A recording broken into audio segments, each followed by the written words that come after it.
July 25, 1944. 0937 hours, west of Saint-Lô, Normandy. The morning fog still clung to the hedgerows when General Lieutenant Fritz Berlin, commanding the Panzer Division, observed through his binoculars that the American artillery had fallen silent. After 6 weeks of relentless harassing fire since D-Day, the sudden stillness felt more menacing than reassuring. Veterans of Rommel's Afrika Korps held positions along the Saint-Lô road. They had endured Soviet artillery barrages that seemed to shake the earth itself. They had withstood British guns at El Alamein. Nothing in their experience had prepared them for what would occur at 0938. At that exact moment, over 1,000 American artillery pieces fired simultaneously. Not in sequence, not in rolling barrages as traditional doctrine dictated, but all at once. The shells, fired from different distances, some 6 miles away, others 15, were timed to arrive at the same instant. Light 105mm howitzers, medium 155mm guns, heavy 8-inch howitzers, and massive 240mm batteries all contributed to a single, devastating impact. The mathematical precision required for this feat would have seemed impossible to artillery officers from any prior war. Each battery calculated not just range and deflection, but time of flight. A 105mm shell fired at a high angle might take 23 seconds to reach its target. A 155mm long-range gun firing from farther back might require 31 seconds. Fire commands were staggered backward from the moment of impact, with each battery firing at precisely the calculated second to ensure simultaneous arrival. What the German defenders were about to endure was not merely an artillery barrage, but a demonstration of American industrial coordination and mathematical exactitude applied to the science of warfare, a fusion of technology, communication, and organizational capability that would shatter not only German defensive positions, but their fundamental understanding of combat. To grasp the revolutionary nature of time on target, one must first appreciate the state of artillery doctrine in 1944. For centuries, artillery had followed predictable patterns. Napoleon's grand batteries massed their guns to fire in sequence. World War I's rolling barrages moved ahead of infantry at set rates. The Germans had perfected their own doctrine of concentrated fire, Schwerpunkt, focusing overwhelming force at decisive points. German artillery doctrine, honed through victories in Poland, France, and the early stages of the Russian campaign, emphasized rapid concentration and displacement. Forward observers worked closely with battery commanders to bring accurate fire onto targets within minutes. The Wehrmacht prided itself on this flexibility and speed. Assessments of German artillery superiority were not entirely inaccurate based on early encounters. American guns in North Africa had initially struggled with coordination. At Kasserine Pass, dispersed batteries had failed to mass their fire effectively. But German officers missed something critical: the Americans were learning, adapting, and applying industrial management principles to the ancient art of artillery. The development of time on target represented a fundamental shift in thinking. Rather than viewing artillery as independent batteries supporting local units, American planners conceived of it as a system, a coordinated network capable of delivering overwhelming firepower at precise moments. Executing time-on-target barrages required 4 interconnected technological and organizational innovations that the Germans had yet to fully comprehend.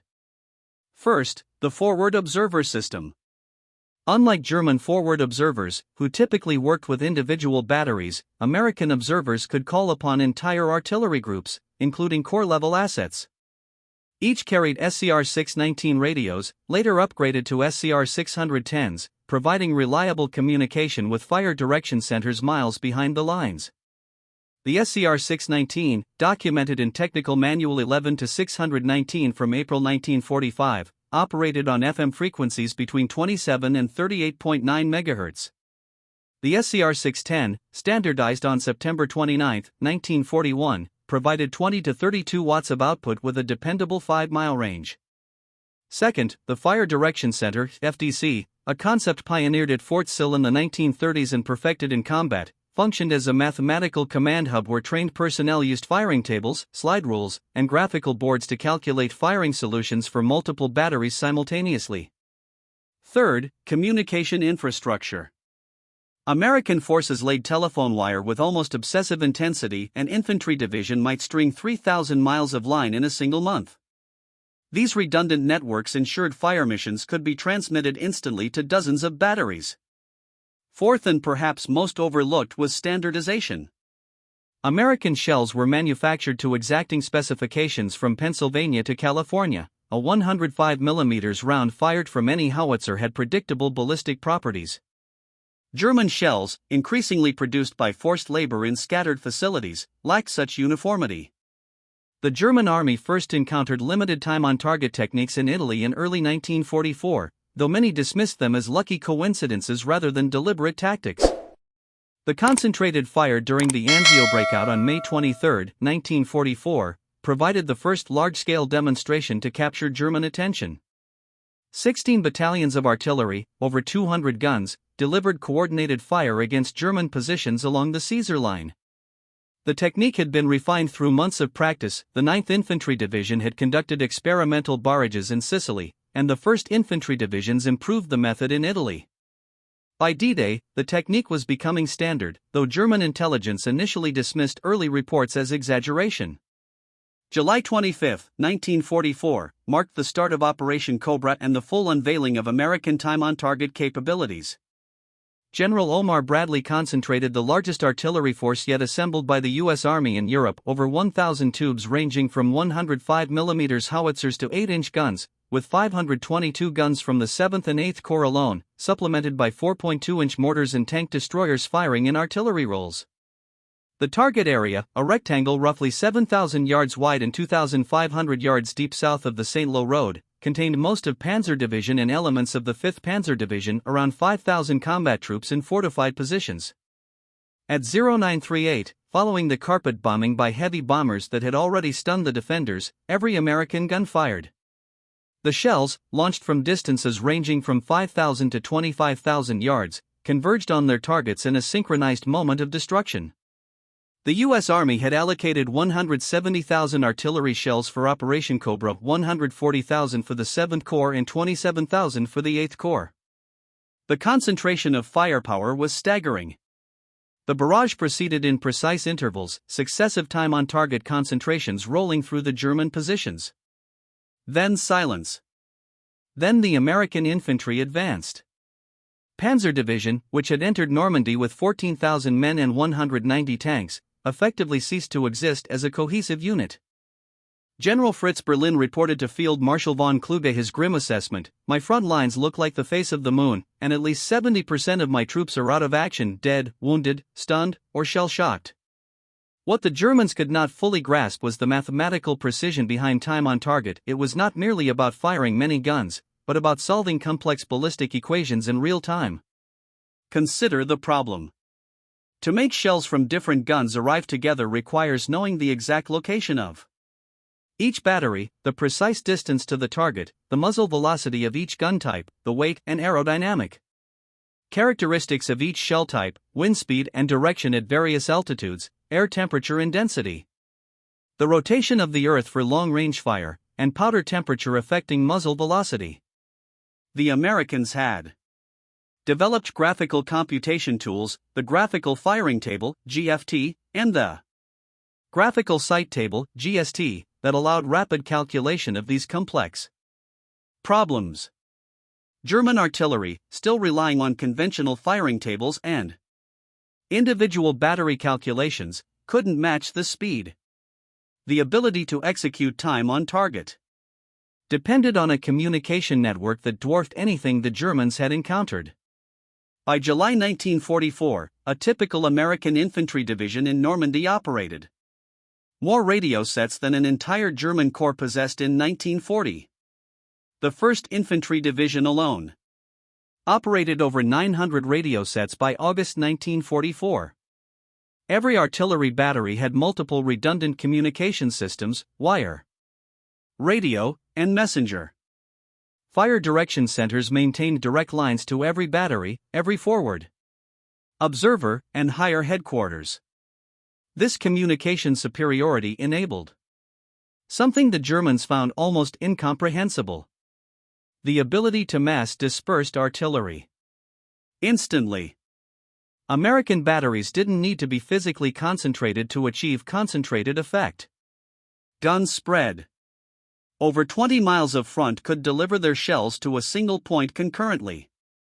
What German officers slowly began to understand was that time on target represented not just a tactical innovation, but a manifestation of American industrial organizational capability applied to warfare. The standardization that made TOOT possible extended throughout American military production. Every 105mm howitzer, whether manufactured by Rock Island Arsenal or Waterfly Arsenal, had identical ballistic characteristics. Every shell, whether produced in Pennsylvania or Missouri, met exact specifications. This standardization achieved through mass production techniques enabled the precise calculations required for TOOT. German production, increasingly disrupted by bombing and reliant on dispersed manufacturing using slave labor, couldn't achieve such consistency. The American ability to mass produce not just weapons but trained personnel astounded German professionals. The U.S. Army's Fire Direction Center training program at Fort Sill, the primary artillery training center, graduated thousands of qualified FDC personnel. Throughout the war, the German counteroffensive at Morta, launched August 7, 1944, provided a devastating demonstration of American TOOT capabilities in defensive operations. Hitler had ordered a massive counterattack to cut off the American breakthrough, committing the rebuilt 2nd SS Panzer Division, 1st SS Panzer Division, and 116th Panzer Division. As German armor concentrated for the attack, American forward observers watched from Hill 317. When the German assault began at midnight, they called for TOOT missions on pre-registered coordinates. The 2nd Infantry Division alone fired up to 20 TOTs a night. According to official after-action reports from Hill 192, the American 30th Infantry Division, though outnumbered, called in to missions from 7 separate artillery battalions throughout the night. Each mission delivered instantaneous devastation on German assembly areas, approach routes, and command posts. The concentrated firepower created what German survivors described as solid walls of hot steel that made advance impossible. By dawn, the German attack had stalled. Field Marshal von Luga reported to Hitler that continuation of the offensive was impossible against such artillery superiority. The ability to execute TOOT missions routinely represented a remarkable training achievement. The U.S. Army had transformed millions of civilians into skilled practitioners of complex military science in less than 3 years. At Fort Sill, the Field Artillery School had developed an intensive program that compressed decades of artillery science into 17 weeks. Students learned ballistics, meteorology, survey techniques, and communications. But most importantly, they learned to think of artillery as an integrated system rather than individual guns. The training emphasized practical application over theory. Students performed thousands of simulated fire missions, calculating TOOT solutions, until the process became automatic. By graduation, a competent FDC team could calculate a 10-battery TOOT mission in under 180 seconds. This mass production of technical expertise astounded German professionals who encountered it. The Americans trained more fire direction specialists in 3 years than Germany had produced in decades. Approaching military education like factory production, standardized, efficient, scalable. The execution of time on target required not just skill, but overwhelming material resources. A single TOOT mission might expend more ammunition than a German division received in a month. During Operation Cobra alone, American artillery fired over 170,000 rounds allocated for the operation. The logistical system delivered thousands of tons of ammunition daily to the front. Trucks ran continuously from Normandy beaches to battery positions, creating an unbroken chain of supply. The quality of American ammunition also surpassed German expectations. Each shell was manufactured to exacting tolerances with consistent propellant quality and precise weight distribution. This standardization enabled the accurate time-of-flight calculations essential for Toot. German ammunition, by contrast, showed increasing variability as production dispersed and quality control deteriorated. German artillery officers had to test-fire new ammunition batches to determine actual velocity and range, while Americans could assume their shells would perform exactly to specification. One aspect of time on target that particularly impressed German artillery officers was the American mastery of meteorological effects on ballistics. Accurate Toot required precise knowledge of wind speeds at various altitudes, air pressure, temperature, and humidity. The Americans had deployed an extensive meteorological service. Every corps had weather sections taking readings every 30 minutes. Radio sondes, weather balloons with radio transmitters, provided atmospheric data up to 30,000 feet. This information was immediately distributed to all fire direction centers. This attention to atmospheric conditions enabled American artillery to maintain accuracy even in rapidly changing weather. During the November offensive in the Hurtgen Forest, American Toot missions maintained precision despite fog, rain, and variable winds that would have disrupted German artillery. The Battle of Hurtgen Forest demonstrated that time on target could be devastatingly effective even in dense woodland that Germans had considered artillery proof. The Americans developed tree burst Toot missions, timing shells to detonate in the forest canopy. In November 1944, the 4th Infantry Division attacking through the forest called for Toot missions using a mixture of high explosive and white phosphorus shells. The coordinated tree bursts created what survivors described as instant hell. Wood splinters driven downward like spears mixed with burning phosphorus that ignited the forest floor.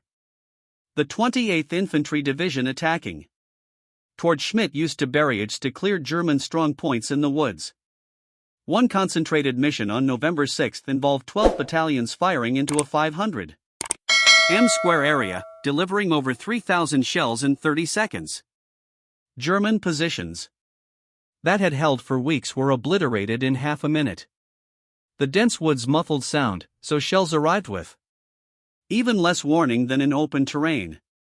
German medical services documented unprecedented rates of what they termed artillery-induced trauma among hurt veterans, soldiers who remained functional after conventional bombardments, but were psychologically broken by the coordinated devastation of Toot in the forest.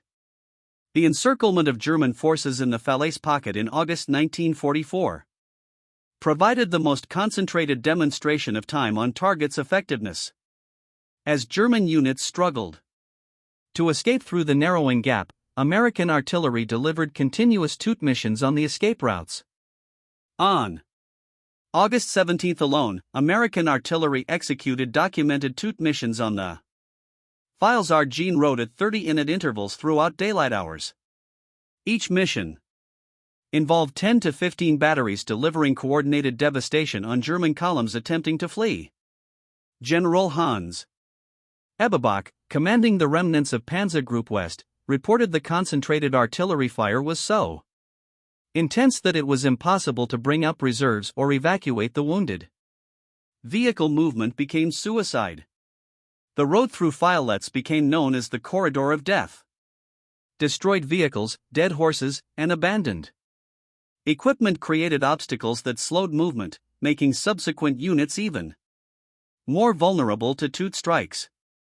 By August 21, when the pocket finally closed, 50,000 German soldiers had been captured and 10,000 killed, with artillery accounting for the majority of casualties. As German forces retreated toward the Seine in late August, they discovered that even river crossings offered no respite from Toot barges.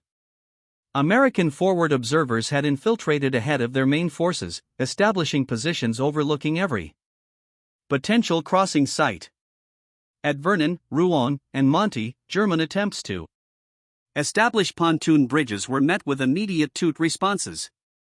The precision was such that bridges were destroyed while still under construction, often with engineer units still working on them. The systematic destruction of crossing attempts through precisely timed artillery demonstrated the technique's flexibility. Units began refusing to cross in daylight, creating massive traffic jams on the western banks that became targets for additional Toot missions.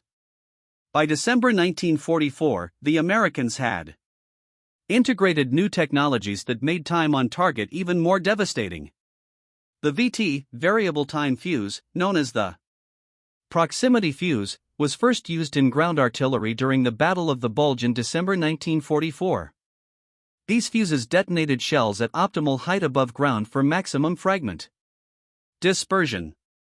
When VT-fused shells were incorporated into Toot barges from December 1944 onward, the lethality increased dramatically. Shells detonating at optimal height created a uniform pattern of destruction that no foxhole or slit trench could protect against.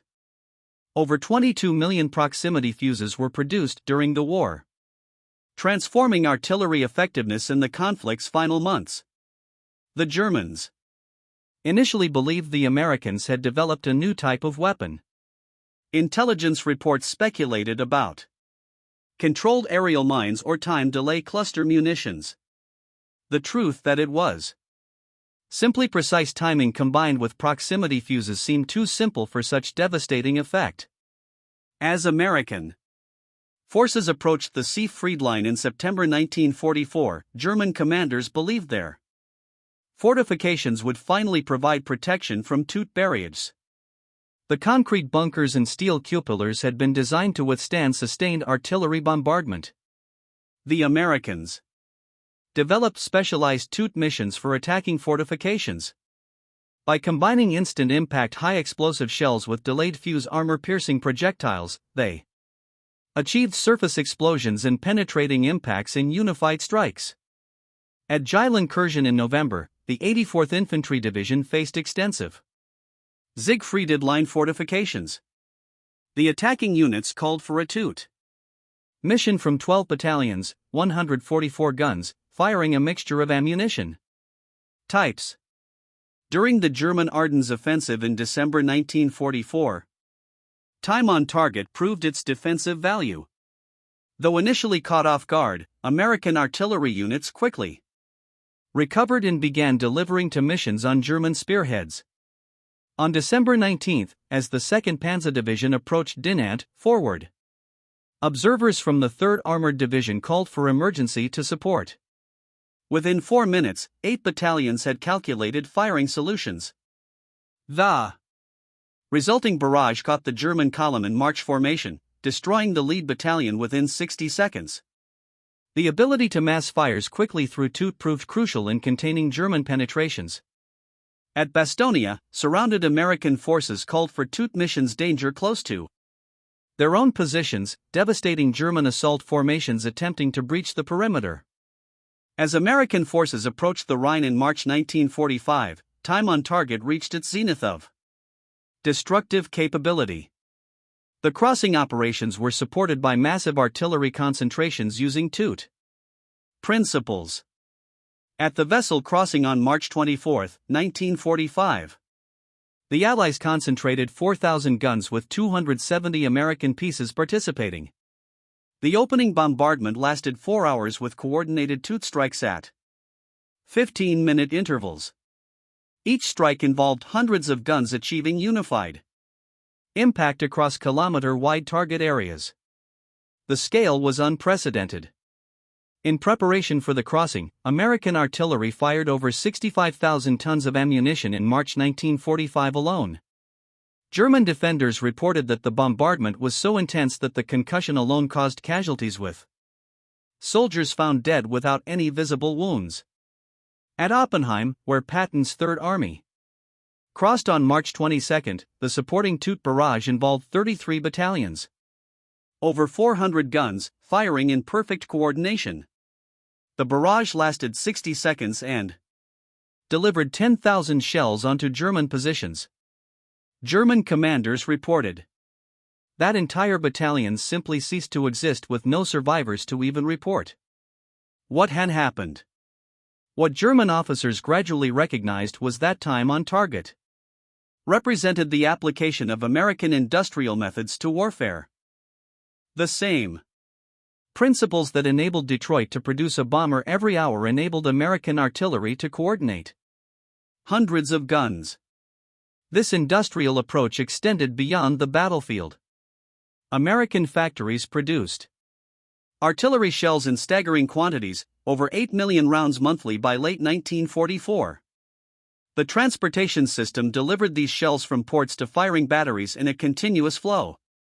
Communication networks coordinated this vast enterprise with businesslike efficiency. The psychological trauma inflicted by time on target extended far beyond immediate casualties. German medical services documented unprecedented rates of combat neurosis specifically linked to coordinated bombardment. Veterans who had endured hours-long Soviet barrages on the Eastern Front were broken by 300-second toot bombardments. The instantaneous nature removed all psychological coping mechanisms soldiers had developed. There was no escalation to prepare mentally, no rhythm to anticipate, no pattern to recognize. German field hospitals reported that soldiers experiencing multiple toot barges exhibited unique symptoms: paralysis triggered by sudden sounds, inability to process multiple stimuli, profound fear of synchronicity itself. Unlike traditional shell shock, which might improve with rest, these symptoms persisted even after evacuation to rear areas. Fritz Ballein's assessment became the most quoted German description. My front lines look like the face of the moon, and at least 70% of my troops are out of action, dead, wounded, crazed, or numbed. All my forward tanks have been knocked out, and the roads are practically impossible. General Hans Ebeck provided crucial testimony. The fire curtain was so dense that it was impossible to bring up reserves or to evacuate the wounded. The Americans have developed a system of artillery concentration that exceeds anything we imagined possible. Captured documents from Wehrmacht headquarters revealed desperate attempts to counter American toot capabilities. A weapons testing office report concluded American coordinated fire technique represents technological superiority in computational devices and communication integration. No effective countermeasure exists with current German capabilities. German attempts to replicate toot techniques revealed systemic disadvantages. They understood the mathematics and could calculate time of flight but lacked everything else: standardized ammunition, reliable communications, trained personnel, and the industrial foundation that made American coordinated fire possible. German attempts at coordinated fire typically involved no more than 3 or 4 batteries and achieved only approximate simultaneity. The largest German attempt during the Nordwand offensive in January 1945 involved 8 batteries but achieved impact dispersion over 12 seconds far from American precision. As American forces drove into Germany in early 1945, time on target barrage became routine preliminary to any attack. At Cologne, the garrison commander surrendered after experiencing a single 60-second toot barrage on March 5, reporting that further resistance was militarily pointless against such artillery superiority.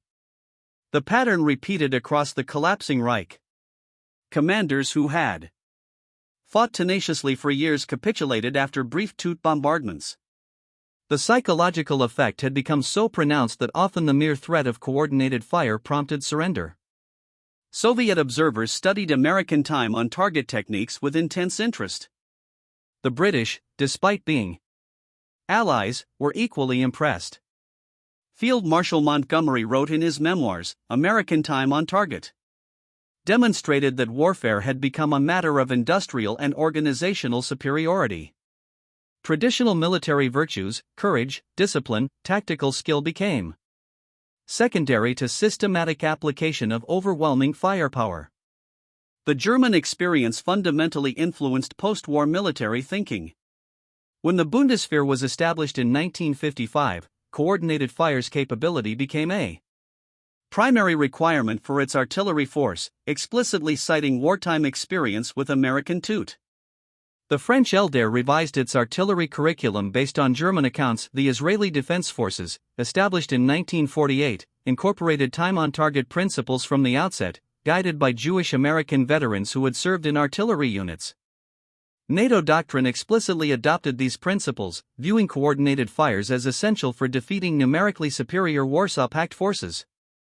General Johannes Steinhoff, Luftwaffe fighter ace and later chairman of the NATO Military Committee, stated in 1968, "The lesson of American time on target is unmistakable. Qualitative superiority in synchronization and coordination can overcome quantitative superiority in men and equipment." The computational techniques developed for time on target laid the foundation for modern military technologies. The graphical firing tables and rapid calculation methods pioneered by American artillery units foreshadowed computerized fire control systems. The experience of German forces encountering American time-on-target artillery represents a watershed moment in military history, the transformation of warfare from an art practiced by warriors into a science executed by systems. German soldiers, products of one of the world's most professional military traditions, were overwhelmed not by superior troops, but by superior systems. The thunder that struck without warning in Normandy represented more than American firepower. It symbolized the advent of a new form of warfare, where victory went to those who could best organize and apply industrial capacity to military challenges. The German Wehrmacht was defeated not by better soldiers, but by more effective systems, not by superior bravery, but by superior coordination, not by tactical ingenuity, but by industrial efficiency applied with mathematical precision to the ancient art of artillery. American time on target shattered the conceptual framework of traditional military thought. The synchronized barrages that struck German positions in 1944-45 heralded a new era in warfare, where success favored those who could translate military operations into industrial processes. The reverberations of that coordinated thunder continue to influence military doctrine worldwide. Every modern artillery system, every professional military force, and every large-scale coordinated operation owes something to the revolution represented by American time on target. German soldiers who experienced it witnessed the birth of a new age of human conflict, where industrial mathematics proved more decisive than martial tradition.